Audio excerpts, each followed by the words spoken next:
Oke, baik. Bismillahirrahmanirrahim. Untuk menjawab pertanyaan yang keempat, yaitu pertanyaannya adalah hasil apa yang diperoleh daripada penelitian tersebut. Oke, hasil yang diperoleh dari penelitian tersebut.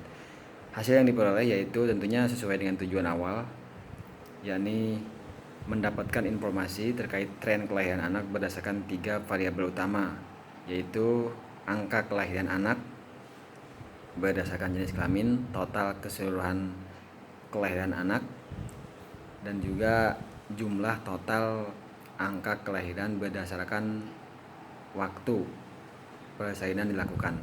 Oke, hasil yang diperoleh yang pertama berdasarkan jumlah perbandingan kelahiran anak dari tahun ke tahun atau dari waktu ke waktu selama 2 tahun.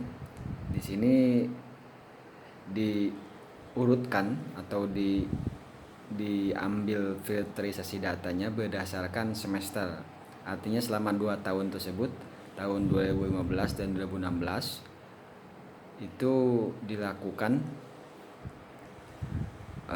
atau dibagi menjadi 4 semester supaya pengelompokan datanya lebih mudah gitu dalam hal pembacaannya, seperti itu.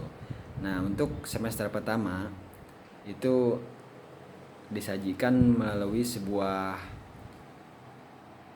visualisasi data berupa grafik atau tabel, seperti itu, berupa tabel terlebih dahulu, dan di tabel tersebut terdiri dari jumlah bulan atau nama bulan dan juga jumlah kelahiran anak tersebut. Misalkan Januari sampai Juli, itu semester pertama di 2015, dengan total atau dengan rincian data kelahirannya tertera dan totalnya pun tercantum, seperti itu. Begitu pula untuk semester berikutnya selama 4 semester. Maka bisa dilihat perbandingan sesuai dengan variabel yang ditentukan di awal, yaitu perbandingan angka kelahiran anaknya, bulan mana yang paling banyak dan semester mana yang paling tinggi angka kelahirannya, seperti itu. Itu untuk perbandingan total kelahiran anak berdasarkan jenis kelamin. Oke, begitupun untuk kasus perbandingan anak untuk yang jenis kelamin perempuan juga sama. Penyajian datanya berupa visualisasi data berupa grafik dan juga tabel tentunya. Jadi di awal tabel terlebih dahulu, sama ada bulan dan juga kuantiti di situ, artinya jumlah kelahirannya, dan nanti akan lebih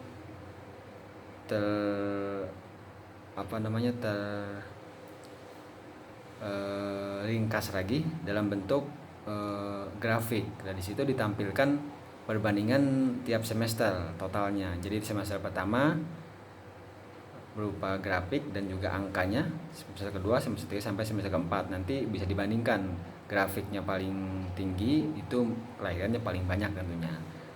Begitu pula untuk yang jenis kelamin perempuannya, sehingga didapatkan kesimpulan dari penelitian tersebut. Hasilnya adalah jumlah kelahiran anak berdasarkan jenis kelamin untuk yang jenis kelamin laki-laki itu paling tinggi terjadi di semester kedua dengan total angka kelahiran yaitu 49 anak.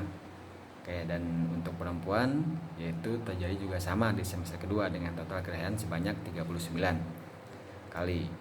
Oke, itu mungkin untuk variabel yang pertama. Yang kedua adalah total keseluruhan, artinya gabungan keseluruhan data tersebut selama 2 tahun, selama 4 semester itu, sehingga didapatkan hasil selama 4 semester yang paling tinggi tentunya terjadi di semester kedua tentunya, dan yang paling rendah itu di semester pertama atau di 2015 awal, dari bulan Januari sampai bulan Juni, seperti itu. Oke, itu untuk 2 variabel. Dan yang ketiga yaitu tentang jumlah kelahiran anak berdasarkan jam bersalin, seperti itu, atau jam melahirkan, dan didapat hasil berupa bentuk visualisasi data juga. Visualisasi data berupa grafik dan atau bukan tabel tapi berupa grafik atau diagram, seperti itu, diagram garis yang menunjukkan bahwa perbandingan antara jumlah angka kelahiran dengan jam dilakukannya persalinan, sehingga didapatkan hasil bahwa Yang paling tinggi itu terjadi persalinan di jam 7 pagi dengan total 24 anak atau 24 proses persalinan, dan yang paling tinggi itu, yang paling rendah itu di jam 9 malam, yaitu sebanyak 4 kali angka kelahiran seperti itu. Jadi sangat mudah dalam hal pengolahan datanya, dan hasilnya pun juga sudah memenuhi sesuai dengan tujuan awal, yaitu informasi mengenai jumlah kelahiran, tren kelahiran anak berdasarkan jenis kelamin, serta jumlah kelahiran berdasarkan waktu melahirkan seperti itu. Dan nantinya ini berguna untuk pengambil keputusan selanjutnya dari hasil tersebut tentunya oleh pihak klinik bersalin tersebut.